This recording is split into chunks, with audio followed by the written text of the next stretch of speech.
কে আপনি? আরে ভেতরে চলেন, কথা আছে। আরে কিন্তু আপনি কে? কথা আছে, ভেতরে চলে। আরে কিন্তু চলেন। আপনি আমাকে পিস্তল ধরছেন কেন? আপনি কি আমার মাকে বিয়ে করবেন? বাবা, বিয়ে করবেন আপনি আমার মাকে? তোমার মাকে আমি বিয়ে করবো মানে? কি বলছো এইসব? এত কথা বলছেন কেন? আপনি কি আমার মাকে আজকের মধ্যে বিয়ে করবেন? করবেন কিনা বলে? এই কে আপনি? আমার বাবাকে বন্দুক ধরেছেন? আমার বাবার একটা সম্মান আছে সমাজে, আর আপনার মাকে বিয়ে করবে মানে? কে আপনি? সম্মান? আরে রাত 3টার সময় যখন তোর বাবা আমার মাকে কল দেয়, বিরক্ত করে, তখন এই সম্মান কোথায় থাকে? কোথায় থাকে? আমি সবকিছুই বুঝতে পারতেছি। আপনার মাকে আমার বাবার সাথে বিয়ে দিয়ে আমাদের সম্পত্তিতে ভাগ বসাতে যাচ্ছেন, তাই না? এই তুই কি বললি? কি বললি তুই? তোদের সম্পত্তিতে ভাগ বসানো?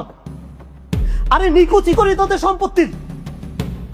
আমার বাবা আজকে থেকে 10 বছর আগে মরে গেছে, কিন্তু সে যা রেখে গেছে না, তা দিয়ে তোদের বাপ বেটা দুজনকে 10 বার কেনা যাবে। বুঝতে পেরেছিস? 10 বার কেনা যাবে তোদেরকে।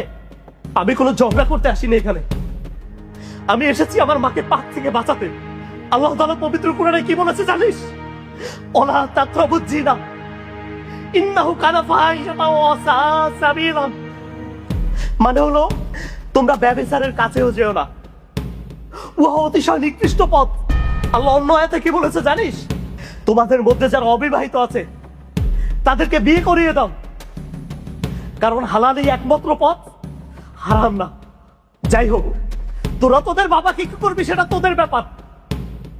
আমি এসেছি আমার মাকে পাপ থেকে বাঁচাতে, কারণ আমি চাই না আমার মা প্রতিনিয়ত এভাবে পাপ করুক, পাপের সাগরে ডুবে যাক। কিন্তু আমরা তো বাবার যত্ন নেই, তাহলে বাবার বিয়ে করতে হবে কেন? এই মাথা মোটা, তুই কেন বুঝিস না?